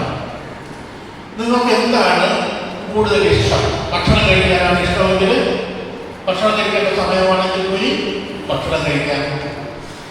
പാട്ട് കേൾക്കാൻ സന്തോഷം തോന്നുന്നുള്ളവർക്ക് മൊബൈലിൽ നിന്നോ അല്ലെങ്കിൽ റേഡിയോയിൽ നിന്നോ ടെലിവിഷനിൽ നിന്നോ ഒക്കെ എന്ത് ചെയ്യാം? പാട്ട് കേൾക്കാം. ഇനി സിനിമ കാണണമെന്നുള്ളവർക്ക് സിനിമ കാണാം. കായിക മേഖലയിൽ താല്പര്യമുള്ള ആളാണെങ്കിൽ, ക്രിക്കറ്റ് കളിക്കാൻ ഇഷ്ടമുള്ള ആളാണെങ്കിൽ കൂട്ടുകാരെ വിളിച്ച് ക്രിക്കറ്റ് കളിക്കാം, അല്ല ഫുട്ബോൾ ആണെങ്കിൽ ഫുട്ബോൾ കളിക്കാം. മറ്റെന്താ ഒട്ടേറെ കളികളുണ്ട്, അല്ലേ? കളിക്കുമ്പോൾ എന്താ ചെയ്യുക? കളിക്കുമ്പോൾ നമ്മൾ ഓടിച്ചാടി കളിക്കുമ്പോൾ ശരീരത്തിന് നല്ല ആയാസം കിട്ടും. കളിക്കുമ്പോൾ കൂടുതൽ ഓക്സിജൻ അകത്തേക്ക് വരും. നമ്മുടെ ഉള്ളിലെ വിഷമങ്ങളൊക്കെ വെന്റിലേറ്റ് ചെയ്യപ്പെടും. ഇമോഷണൽ വെന്റിലേഷൻ എന്നൊക്കെ പറയും. കളിക്കാൻ പോകുന്ന കുട്ടികളെ തടയുന്നത്. കളി പഠനത്തിൻ്റെ അവിഭാജ്യ ഘടകമാണ്. വെയിൽ ഞാൻ നേരത്തെ പറഞ്ഞ സെറോട്ടോണിൻ എന്ന് പറയുന്നൊരു രാസവസ്തുണ്ട്, ഹോർമോണുണ്ട്, ഹാപ്പി ഹോർമോണാണ്. നമ്മുടെ ഉള്ളിൽ സംതൃപ്തിയൊക്കെ കൊണ്ടുവരുന്നത് അതാണ്. ഇത് ഇത് കിട്ടുന്നത് വൈറ്റമിൻ ഡിയുടെ സഹായത്തോടെയാണ് ഇത് ശരീരത്തിൽ ഉണ്ടാകുന്നത്. വൈറ്റമിൻ ഡി വേണമെങ്കിൽ വെയിൽ കൊണ്ടാകുന്നത്. 5 വെയിലേറ്റാൽ പൊന്നാകുന്നത് പണ്ടൊരു ചൊല്ലുണ്ട്. ഇപ്പോൾ നല്ല വെയിൽ, നല്ലോണം വെയിൽ കൊള്ളും. രാവിലെയും വൈകുന്നേരം പിള്ളേരെ കളിസ്ഥലത്ത് പോയി വെയിൽ കൊള്ളുന്നത് നല്ലതാണ്. വൈറ്റമിൻ ഡി കിട്ടും. അതിലൂടെ നമുക്ക് സെറോട്ടോണിൻ കിട്ടും. മനസ്സിൽ സംതൃപ്തി എന്ന് പറയുന്ന ഒരനുഭവം ഉണ്ടാകും. സംതൃപ്തി ഉണ്ടാകുമ്പോഴാണ് നമ്മൾ കളിച്ച് കുറേ കളിച്ച് ഇനി മതി എന്ന് നമുക്ക് തോന്നും. കുറേ ഭക്ഷണം കഴിച്ചു ഇനി മതി എന്ന് നമുക്ക് തോന്നും. കുറേ പഠിച്ചു ഇനി മതി എന്ന് നമുക്ക് തോന്നും. കുറേ ഉറങ്ങി എണീക്കാം എന്ന് നമുക്ക് തോന്നി. എല്ലാം മതിയാക്കിയിട്ട് നമ്മൾ അടുത്ത സ്റ്റേജിലേക്ക് പോകുന്നത് ഈ സെറോട്ടോണിൻ്റെ സഹായത്തോടെയാണ്. അപ്പോൾ കളിക്കാൻ താല്പര്യമുള്ളവർക്ക് കളിക്കാം. ഇതൊന്നും പറ്റിയില്ലെങ്കിലോ നിങ്ങൾക്ക് പുസ്തകം വായിക്കാം. ലോകത്തെ ഏറ്റവും മികച്ച ഒരു ഹോബി എന്ന് പറയുന്നത്, ലോകം അംഗീകരിച്ച ഒരു ഹോബി എന്ന് പറയുന്നത് പുസ്തക വായനയാണ്. കേട്ടോ, നിങ്ങളൊരു കഥ വായിക്കുന്നു, ഒരു കഥ വായിക്കുന്നു, അതിൽ കുറേ കഥാപാത്രങ്ങളുണ്ടാകും അല്ലേ? ഈ കഥ വായിക്കുമ്പോൾ കുറേ വായിച്ച് നമ്മൾ അതിനൊന്ന് ലയിക്കുമ്പോൾ പിന്നെ നമ്മുടെ മനസ്സിലേക്ക് കഥാപാത്രങ്ങളും ആ കഥാസന്ദർഭവും മാത്രമേ ഉണ്ടാവൂ. ഇതെല്ലാം നമ്മൾ മനസ്സിൽ കാണുകയാണ്. പുതിയ കഥാപാത്രങ്ങൾ വരുന്നു, പുതിയ കഥാസന്ദർഭങ്ങൾ വരുന്നു, നമ്മൾ അതിലൊന്ന് ലയിക്കുന്നു. ഒപ്പം കുറച്ച് മൂല്യങ്ങൾ കൂടെ, കുറേ ചിന്തകൾ സൃഷ്ടിക്കുന്നു. കുറച്ച് ചിന്തകളൂടെ ഉണ്ടാകും. നിങ്ങളൊരു കഥ വായിക്കുകയാണ്. ഒരാൾക്ക് എത്ര ഭൂമി വേണമെന്ന് പറയുന്നത് കഥ വായിക്കണം. നിങ്ങൾ കഥ കേട്ടിട്ടുണ്ടോ? ഒരാൾക്ക് എത്ര ഭൂമിയാണ്? എത്ര ഭൂമിയാണ്? എത്ര ഭൂമിയാണ്? ഒരു വീടുകൾക്ക് എത്ര ഭൂമിയാണ്? കുറേ ഭൂമി വേണ്ടേ? വേണ്ടേ? കൃഷി ചെയ്യണമെങ്കിൽ അതിലേറെ ഭൂമി വേണ്ടേ? റിച്ചസ്റ്റ് പേഴ്സണാണല്ലേ ആഗ്രഹം. എത്രത്തോളം സ്വത്ത് വേണം? ഭൂമി എത്ര ഏക്കർ? കുറേ ഏക്കർ വേണം അല്ലേ? അതാണ് നമ്മുടെ ഓരോരുത്തരുടെയും ആവശ്യങ്ങൾക്കനുസരിച്ച് നമ്മുടെ മനസ്സിൽ 5 സെന്റ്, 10 സെന്റ്, 1/2 ഏക്കർ അല്ലേ, 1 ഏക്കർ, അങ്ങനെയൊക്കെ ഭൂമിക്ക് വിസ്തൃതിയുണ്ട്. വലിയ വിസ്തൃതിയുള്ള വലിയൊരു തോട്ടത്തിൻ്റെ ഉടമയാവണം, വിശാലമായ ഭൂമിയുടെ ഉടമസ്ഥയാകണം. ഇങ്ങനെയൊക്കെ നമുക്ക് ആഗ്രഹം ഉണ്ടാകും. ഒരു പത്രത്തിൽ ഒരു ദിവസം ഒരു പരസ്യം വന്നു, ഭൂമി ഇല്ലാത്തവർ എൻ്റെ വീട്ടിൽ വന്നിട്ട് എൻ്റെ വീട്ടിലേക്ക് വന്നാൽ മതി, നിങ്ങൾക്ക് ഒരു ദിവസം കൊണ്ട് നടന്ന് വളച്ചെടുക്കാവുന്ന അത്രയും ഭൂമി നിങ്ങൾക്ക് സ്വന്തമായിട്ട്. അത് ഞാൻ നിങ്ങളുടെ പേരിലാണ് എഴുതി. അങ്ങനെ ഒരു പരസ്യം കാണുന്നു. ഒട്ടേറെ പേരും ഓരോരുത്തർ അവരുടെ വീട്, അവർക്ക് സ്വപ്നത്തിലുള്ള വീട് വയ്ക്കാൻ പറ്റുന്ന അത്രയും സ്ഥലം നടന്ന് വളച്ചെടുത്ത് അത്രയും സ്ഥലം അവരുടെ പേരിലാക്കി പോയി. ഒരാളോട് അയാൾക്ക് കുറച്ച് കൃഷി ചെയ്യണം, കുറച്ച് അധിക സ്ഥലം അയാൾ നടന്ന് ഒരു ദിവസം കൊണ്ട് നടന്ന് ചുറ്റി വളഞ്ഞു വരാവുന്ന അത്രയും ഭൂമി. നമ്മുടെ ആ സഞ്ചാര പാതയുടെ അകത്തുള്ള ഭൂമി കൊണ്ട് നമുക്ക് സ്വന്തമാണ്, പൈസയൊന്നും കൊടുക്കണ്ട. അങ്ങനെയായിരുന്നു പരസ്യം. അങ്ങനെ ഒട്ടേറെ പേര് വന്നു. കൂട്ടത്തിൽ അത്യാഗ്രഹിയായിട്ടുള്ളൊരു മനുഷ്യനുണ്ട്. അയാൾ ഈ അത്യാഗ്രഹം ഉണ്ടായിരുന്നു. അയാൾ രാവിലെ വന്ന് നടക്കാൻ തുടങ്ങി. ഉച്ചയായപ്പോൾ അയാൾ നടക്കാൻ നിർത്തിയില്ലെങ്കിൽ ഇങ്ങനെ നേരെ നടക്കുകയാണ്. കാരണം എന്താണെന്നറിയാമോ? ഇങ്ങനെ വളഞ്ഞാൽ അത്രയും ഭൂമി എത്തുള്ളൂ. കുറച്ചുകൂടെ നേരെ നടന്നിട്ട് വളഞ്ഞാൽ അത്രയും ഭൂമി കൂടെ കിട്ടുന്നത്. മനസ്സിലായില്ലേ? അങ്ങനെ നേരെ നടന്ന് വളഞ്ഞു വരാൻ മറന്നുപോയി. വൈകുന്നേരം വരെ അയാൾ സ്ട്രെയിറ്റ് ആയിട്ട് നടന്നു. അത്രയും ഭൂമി സ്വന്തമാകില്ലേ? അയാൾ നടന്ന് തിരിച്ചു വരാൻ വൈകുന്നേരം ആയിട്ട് അയാൾ വളഞ്ഞ് തിരിച്ചു വരാത്തത്. പക്ഷേ അയാൾ ഓവറായിട്ട് അധ്വാനിച്ച് അയാളുടെ ശരീരത്തിൽ ഡീഹൈഡ്രേഷൻ എന്ന് പറഞ്ഞ് അയാൾ വഴിയിൽ മരണപ്പെട്ടു, തളർന്നു വീണ് മരിച്ചു. അയാളുടെ ശരീരം അവിടെ ജോലിക്കാരെല്ലാം തൂക്കിയെടുത്തുകൊണ്ട് വന്ന് പ്രഭുവിൻ്റെ വീട്ടുമുറ്റത്തിലെത്തി. പ്രഭു അകത്ത് നിന്ന് വിളിച്ചു ചോദിച്ചു, അയാളുടെ നീളം വളർന്നു നോക്കൂ. അപ്പോൾ ഇവർ ആ മനുഷ്യൻ്റെ നീളം വളർന്നു 5.5 അടിയുണ്ട്. അയാൾക്ക് ഒരു 6 അടി മണ്ണ് കൊടുത്തേക്കും. പ്രഭു വിളിച്ചു പറഞ്ഞു, അയാൾക്ക് ഒരു 6 അടി മണ്ണ് കൊടുത്തേക്കും. ഒരാൾക്ക് പരമാവധി വേണ്ട മണ്ണ് എത്രയാണ്? അയാളുടെ ശരീരം പ്രവർത്തിക്കാൻ, അയാളുടെ ശരീരം മറവ് ചെയ്യാൻ 6 അടി മണ്ണാണ് ഒരാൾക്ക് പരമാവധി വേണ്ടത്. ബാക്കിയെല്ലാം നമ്മുടെ അത്യാഗ്രഹം കൊണ്ട് നമ്മൾ വാങ്ങി കൊടുക്കുന്നത്.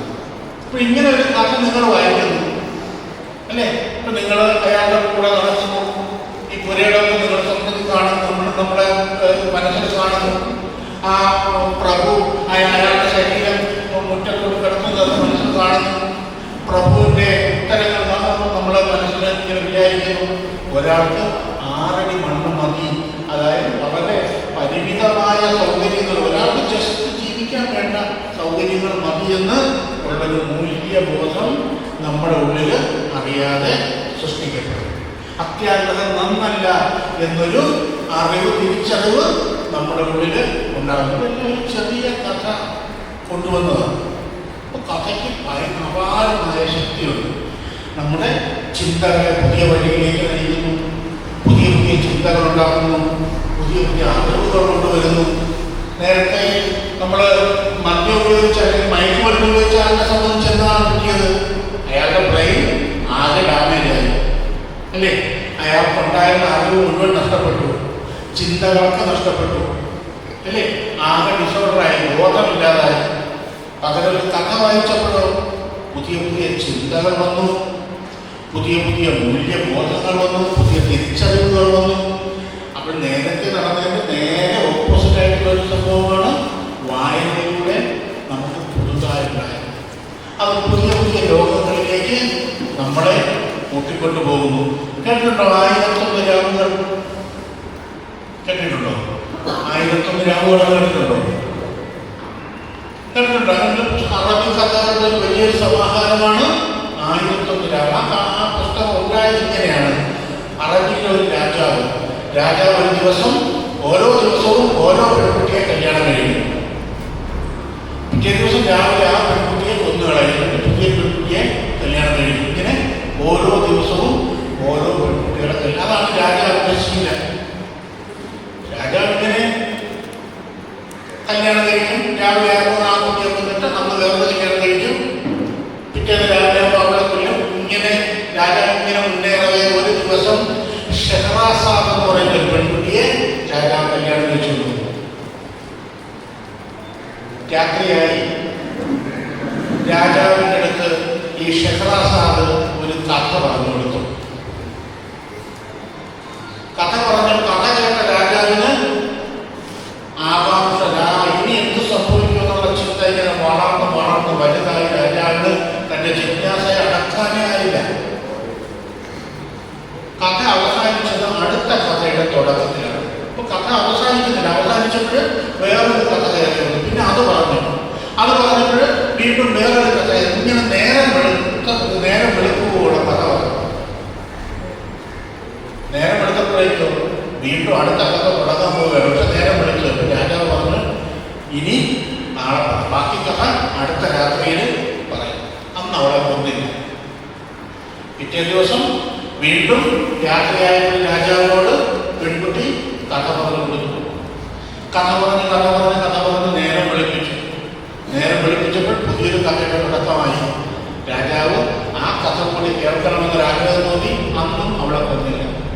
അങ്ങനെ കഥ പറഞ്ഞ് 1001 ദിവസം ഈ പെൺകുട്ടി കഥ പറഞ്ഞു എന്നാണ്. രാജാവിന്റെ മനസ്സേ മാറി. രാജാവിനെ വേറെ പെണ്ണന്വേഷിച്ച് പോയിട്ടേ ഇല്ലെന്നാണ്. 1001 രാവുകൾ അറബിക്കഥ.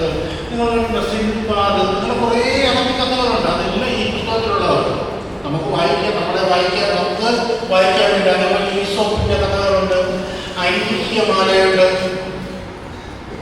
കണ്ണുമാനം കഥാപുസ്തകങ്ങളുണ്ട്. ഭാരതീയ കഥാശ്രേണി. ഇതെല്ലാം നമുക്ക് വായിക്കാനുള്ളതാണ്. ഇത് വായിക്കുമ്പോൾ നമ്മൾ പുതിയ ലക്ഷ്യങ്ങളുണ്ടാകും, പുതിയ അറിവുകൾ, പുതിയ ചിന്തകളുണ്ടാകും. അതുകൊണ്ടാണ് നേരത്തെ സാറ് വായന നല്ലൊരു ഹോബിയാണെന്ന് പറഞ്ഞത്. നിങ്ങളുടെ സ്വപ്നത്തിലേക്ക് എത്താനുള്ള ഏറ്റവും എളുപ്പ വഴിയാണ് എന്തോന്ന്? വായന. സബ്ജക്ട് ഓറിയന്റഡായിട്ട് വായിക്കാം. പിന്നെ പൊതുവായിട്ടുള്ള ജനറൽ റീഡിംഗ് ഉണ്ട്. വായനയിൽ നിന്നും അവരെ തടസ്സപ്പെടുത്തരുത്.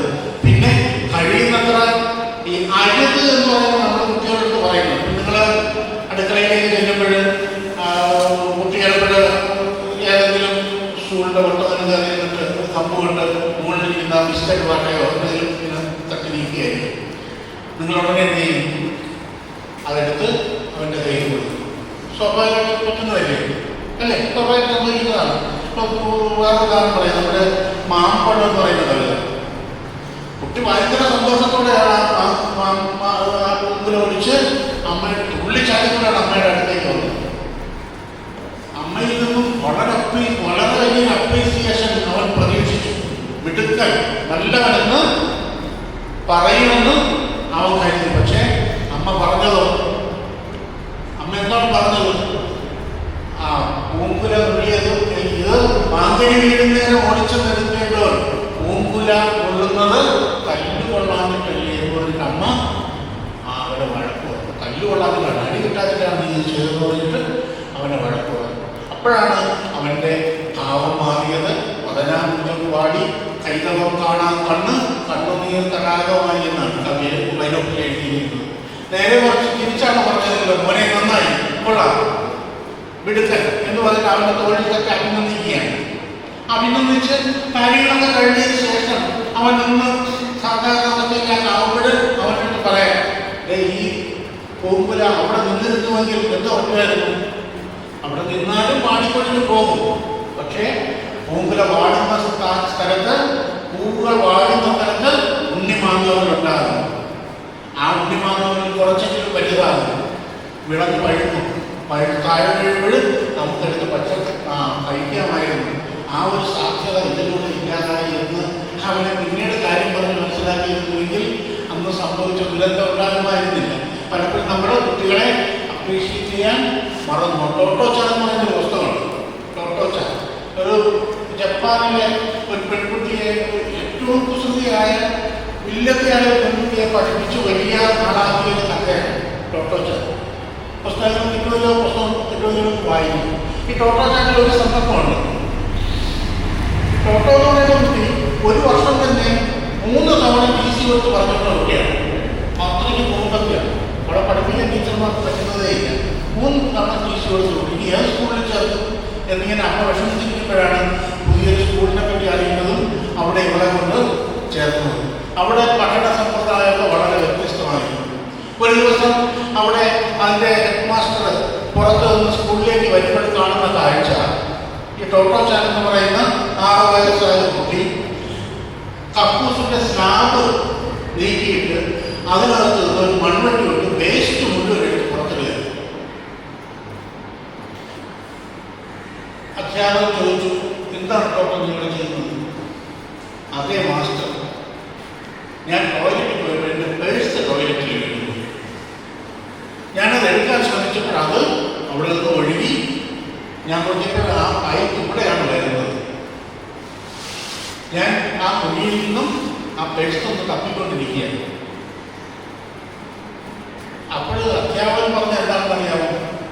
നല്ലത്, ഒരു കാര്യം ചെയ്യണം, നിന്റെ പേഴ്സ് കിട്ടിക്കഴിഞ്ഞാൽ ഈ വേസ്റ്റ് മുഴുവൻ തിരികെ കുഴിക്കകത്തിട്ട് ആ സ്റ്റാഫ് നീക്കിയിട്ട് നീ ക്ലാസ്സിലേക്ക് വന്നാൽ, കുളിച്ചിട്ട് ക്ലാസ്സിലേക്ക് വന്നാൽ മതി. അപ്പോൾ അതാണ് അധ്യാപകൻ പറയുന്നത്. അത് അങ്ങനെ ചെയ്യരുതെന്നോ അല്ലെങ്കിൽ വേറെ യാതൊരു തരത്തിലുള്ള ശാസനയോ മറ്റ് നെഗറ്റീവായിട്ട് യാതൊന്നും പറഞ്ഞില്ല. എല്ലാം പോസിറ്റീവായിട്ടാണ്. കുട്ടി അതേപോലെ തന്നെയാണ് ചെയ്തത്. അപ്പോൾ അങ്ങനെ ഒരു വിദ്യാഭ്യാസ സമ്പ്രദായത്തെ കുറിച്ചാണ് ആ ടോട്ടോയുടെ പുസ്തകം നമ്മളെ പരിചയപ്പെടുത്തുന്നത്. ഇൻ കേസ് ആ സ്ഥാനത്ത് നമ്മളാണെങ്കിലോ, നമ്മൾ കുട്ടി എന്തൊക്കെ ചെയ്യില്ലായിരുന്നു അല്ലേ? നമ്മൾ വലിയൊരു ക്ലാസ് തന്നെ കുട്ടിക്ക് എപ്പോഴും അങ്ങനെ ചെയ്യാൻ പാടില്ല, അങ്ങനെയാണ് ഇങ്ങനെയാണ്. ഇപ്പം എൻട്രൻസിന് കുട്ടിയെ സ്കൂളിൽ കൊണ്ടുപോകുമ്പോഴേക്ക് പരീക്ഷയ്ക്ക് മത്സര പരീക്ഷയ്ക്ക് കുട്ടിയെ ഒരു സ്കൂളിലേക്ക് കൊണ്ടുപോകുമ്പോൾ നമ്മൾ കുട്ടിയെ കൊണ്ടുപോയി അവരുടെ രജിസ്റ്റർ നമ്പർ നോക്കി അവിടെ എഴുതിയിട്ടാകുന്നത്. അവന് അത്രയ്ക്ക് കെയറിങ്ങാണ് നമ്മൾ കൊടുക്കുന്നത്. ഒരുപക്ഷെ അത് ഓവർ കെയറിങ് ആണ്. അത് അവരുടെ നൈസർഗികമായ ജന്മസിദ്ധമായ കഴിവുകളുടെ സ്കില്ലുകളെ ഇല്ലാതാക്കുക. അവരുടെ സ്കില്ലുകൾ വളരാൻ നമ്മൾ അനുവദിക്കാറുണ്ട്. കുറേ കാര്യങ്ങൾ അവർ സ്വയം ചെയ്യേണ്ടതുണ്ട്. അത്തരം കാര്യങ്ങൾ സ്വയം ചെയ്യാൻ അവരെ പ്രേരിപ്പിക്കുകയും വേണം. മക്കളെ പറഞ്ഞു വന്നത്, നല്ലോണം വായിക്കണം. പത്രം ഉൾപ്പെടെ, കഥാപുസ്തകം ഉൾപ്പെടെ നല്ല പുസ്തകങ്ങൾ തിരഞ്ഞുപിടിച്ച് വായിക്കണം. നല്ലവണ്ണം കളിക്കണം, നല്ലവണ്ണം ഭക്ഷണം കഴിക്കണം. ഇതിനോടൊപ്പം നമ്മുടെ സ്കില്ലുകളെ വളർത്തണം. നമ്മുടെ കഴിവുകൾ എന്താണെന്ന് കണ്ടെത്തി നിങ്ങളുടെ ഇപ്പോഴും പറഞ്ഞ സ്വപ്നങ്ങളൊക്കെ പിന്നീട് മാറും. അതിനൊക്കെ വ്യതിചലനം ഉണ്ടാകും. ഇത് തന്നെ ആയിരിക്കണമെന്നില്ല നാളെ നിങ്ങളുടെ സ്വപ്നങ്ങൾ. നാളെ നിങ്ങളുടെ ലക്ഷ്യം വേണമെന്നാകും.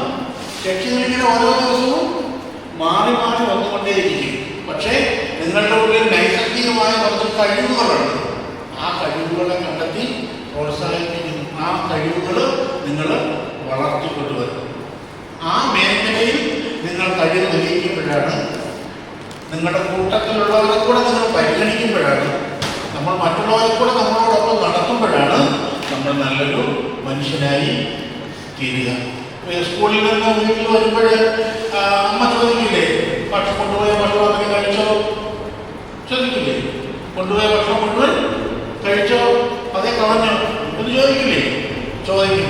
പക്ഷെ എപ്പോഴെങ്കിലും അമ്മ ചോദിച്ചിട്ടുണ്ടോ, മോനെ എൻ്റെ കൂട്ടുകാരൻ ഭക്ഷണം കഴിച്ചായിരുന്നു എന്ന് ചോദിച്ചിട്ടുണ്ടോ? അങ്ങനെ ചോദിക്കില്ല അല്ലേ? നമ്മുടെ കൂട്ടുകാരനെ ഭക്ഷണം കാണില്ല, അവിടെ ക്ലാസ്സിൽ വിശന്ന് വേറെ ഇരുന്നിട്ടുണ്ടായിരുന്നോ എന്ന് ചോദിക്കുമോ? അങ്ങനെ ചോദിക്കില്ല. നമ്മളത് അന്വേഷിക്കും. നമ്മുടെ കൂട്ടുകാരൻ ഭക്ഷണം കഴിക്കുന്നുണ്ടോ എന്ന് നമ്മൾ തിരക്കണം. നമ്മുടെ കൂട്ടുകാരൻ ഭക്ഷണം കഴിച്ചിട്ടില്ല എങ്കിൽ നമ്മുടെ ഭക്ഷണം വേണമെങ്കിൽ അവന് ഷെയർ ചെയ്ത് കൊടുക്കാവുന്നതാണ് അല്ലേ? അല്ലേ? ചിലപ്പോൾ നമുക്ക് നല്ല രുചികരമായ സ്പെഷ്യൽ കറികളൊക്കെ ഉണ്ടാകും. അത് നമ്മുടെ കൂട്ടുകാരുടെ കൂടെ അവകാശപ്പെട്ട. അപ്പം നമ്മൾ എന്ത് ചെയ്യുക? നമ്മൾ ജീവിക്കുന്നതിനോടൊപ്പം നമ്മൾ മറ്റുള്ളവരെ കൂടെ നമ്മുടെ വഴിയിലേക്ക് കൊണ്ടുവരേണ്ടതുണ്ട്. അവരുടെ കാര്യം കൂടി നമ്മൾ പരിഗണിക്കേണ്ടതുണ്ട്. എങ്കിൽ മാത്രമേ നമ്മൾ നല്ല മനുഷ്യൻ, നല്ല വ്യക്തിയാകുന്നത് അല്ലേ? അറിവ് വേണം. അറിവ് പ്രധാനമാണ് കേട്ടോ.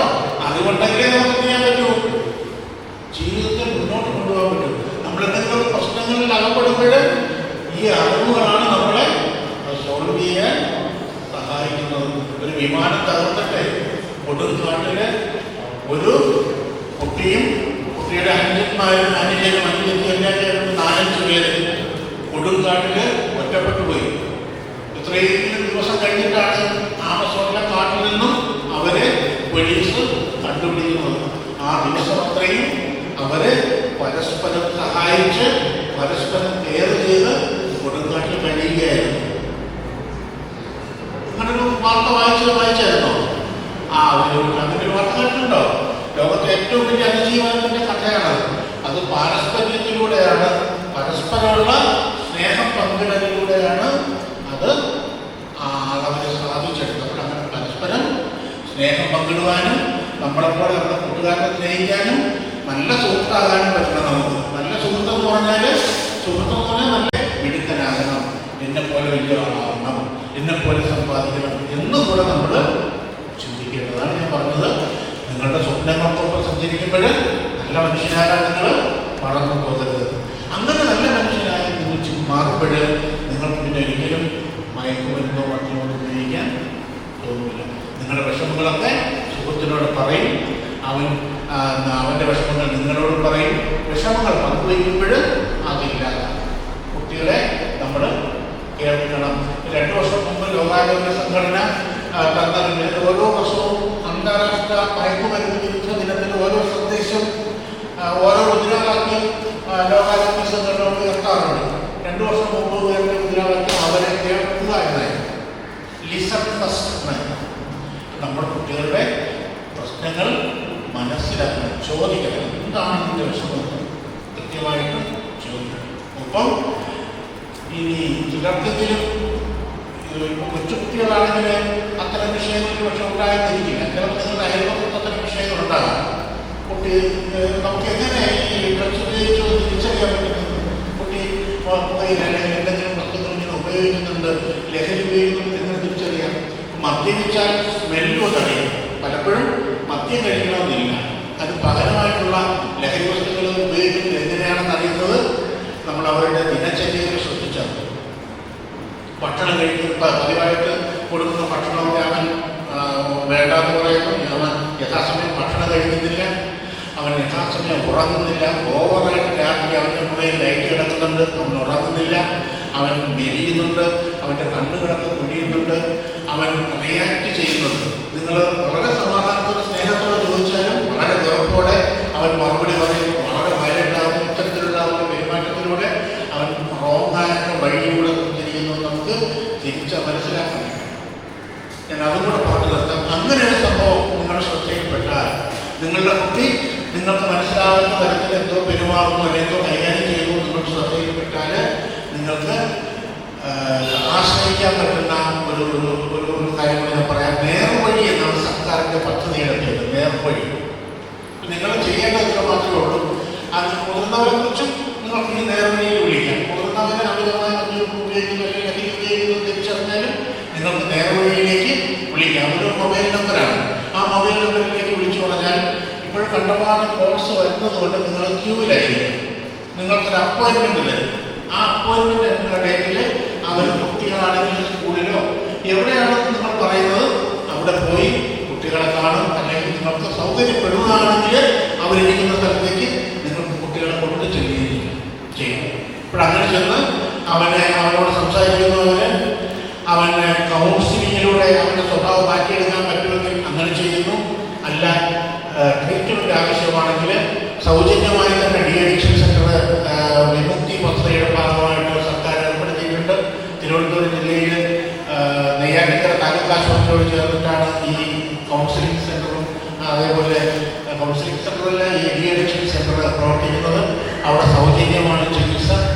നിങ്ങളെ സമ്മതത്തോടെ കുട്ടിയെ അവിടെ കൊണ്ടുപോയി ചികിത്സിച്ച് ഭേദമാക്കി തിരികെ കൊണ്ടുവരാനുള്ള സംവിധാനം ഇന്നുണ്ട്. അത് ജസ്റ്റ് ഫോൺ കോൾ മതിയാണ്. ആ ഫോൺ നമ്പർ സൗകര്യപ്പെടുമെങ്കിൽ ഒന്ന് കുറിച്ച് വെച്ചോളൂ. 9656 9656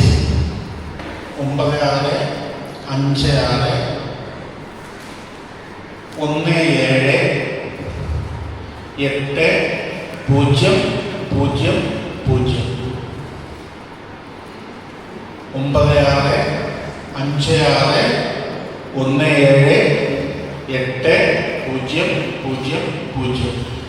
നേർവഴി എന്നാണ് പേര്. മൊബൈലിൽ നേർവഴി എന്ന് സേവ് ചെയ്തിട്ടാണ്. നിങ്ങൾക്കല്ലെങ്കിൽ നിങ്ങൾക്കത് നിങ്ങൾക്കത് ഉപയോഗിക്കേണ്ട അവസ്ഥ വരാതിരിക്കേണ്ട എന്നാണ് ഞാൻ പറയുന്നത്. ചിലപ്പോൾ നമ്മുടെ അയൽപക്കത്തും ബന്ധുക്കളുടെ ഇടയിലും ഒക്കെ ഇത്തരം സന്ദർഭങ്ങളുണ്ടാകാം. ഇത് ഉപയോഗിക്കേണ്ട അവസ്ഥ വരാം. അപ്പോൾ നിങ്ങൾ അത് ഉപയോഗിച്ച് ആ കുട്ടി പഠിക്കുന്ന സ്ഥലം അതിന് ഡീറ്റെയിൽസ് കൊടുത്താൽ മതി. അവരവിടെ പോയി കണ്ട് അവന് കൗൺസിലിങ്ങോ മറ്റും കാര്യങ്ങളൊക്കെ ചെയ്തോളൂ. അതുകൊണ്ട് വളരെയധികം ആൾക്കാർ ഞങ്ങൾ പ്രയോജനപ്പെടുന്നുണ്ട്.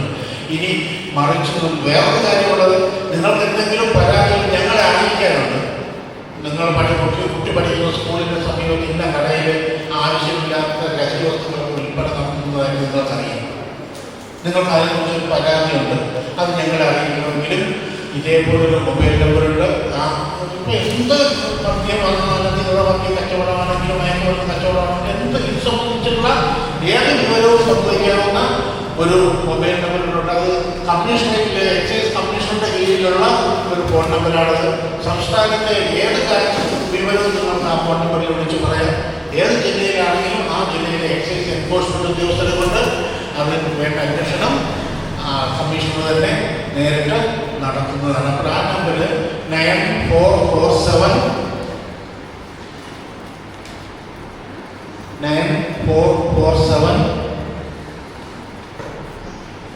1780.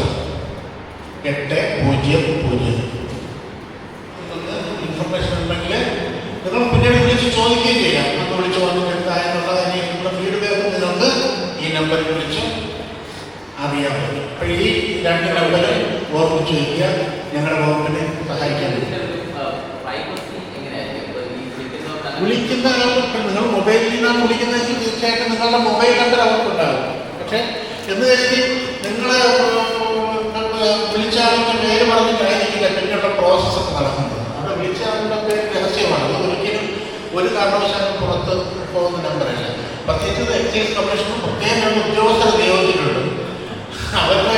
അവരാണ് ഇത് നമ്പർ കൈകാര്യം ചെയ്യുന്നത്. അപ്പോൾ അവർ ഈ ഇൻഫർമേഷൻ നമുക്ക് പാസ് ചെയ്യുമ്പോൾ ഫീൽഡ് ഓഫീസിലേക്ക് പാസ് ചെയ്യുമ്പോൾ ഇന്നയാൾ വിളിച്ചു പറഞ്ഞെന്ന് പറഞ്ഞ് നല്ല പാസ് ചെയ്യുന്നത് ഇൻഫർമേഷനാണ്. ഇന്ന സ്ഥലത്ത് നല്ല ഭക്ഷണം കഴിച്ച് നല്ല കൂട്ടുകൂടി നല്ലവണ്ണം കളിച്ച് നല്ലവണ്ണം വായിച്ച് നിങ്ങളുടെ സ്വപ്നത്തിലേക്ക് ചിറക് കേട്ടോ. എല്ലാവരുടെയും സ്വപ്നങ്ങൾ സഫലമാകട്ടെ എന്ന് ഞാൻ കാണുന്നു. ഓക്കെ, വൈൻഡപ്പ് ചെയ്യാം. ശരി, നിങ്ങൾക്ക് സംസാരിക്കാൻ പറ്റിയതിലും ഭയങ്കര സന്തോഷം കേട്ടോ. ഇത്രയും പേരെ കാണാൻ പറ്റിയതിലും ഇത്രയും പേരുടെ സ്വപ്നങ്ങൾ എന്തൊക്കെയാണെന്ന് അറിയാൻ പറ്റിയതിലും വളരെ സന്തോഷം. Okay, hi. ഇതുപോലത്തെ ഒരു സെഷൻ നേരത്തെ തന്നെ നടത്തേണ്ടിയിരുന്നെന്ന് തോന്നി പോവുകയാണ്. ഡ്രഗ്സും ഒക്കെ ആയിട്ട് ബന്ധപ്പെട്ടുള്ള കെമിക്കൽ റിയാക്ഷൻസ് എങ്ങനെയാണ് നമ്മുടെ ബ്രെയിനിനെ ഡോപ്പമിൻ്റെ അമിതമായിട്ടുള്ള പ്രൊഡക്ഷൻ അഫക്റ്റ് ചെയ്യുന്നത്, എപ്രകാരമാണ് ബ്രെയിൻ സെൽസിനെ ഡാമേജ് ചെയ്യുന്നത്, അത് എങ്ങനെയാണ് നമ്മുടെ ചിന്തകളെ സ്വാധീനിക്കുന്നത്, അത് ബോഡിയെ മൊത്തത്തിൽ എങ്ങനെ ബാഡായിട്ട് അഫക്റ്റ് ചെയ്യും, അത് കൊലപാതകത്തിലേക്ക് എങ്ങനെ നയിക്കും, എന്തൊക്കെ ദൂഷ്യവശങ്ങളാണ് സമൂഹത്തിൽ ഈ ഡ്രഗ്സ് കാരണമുള്ളത് എന്നുള്ളത് വളരെ വ്യക്തമായിട്ട് എല്ലാവർക്കും നന്നായിട്ട് മനസ്സിലാവുന്ന രീതിയിൽ സാർ നമ്മൾ പറഞ്ഞു തന്നു. അതുപോലെ തന്നെ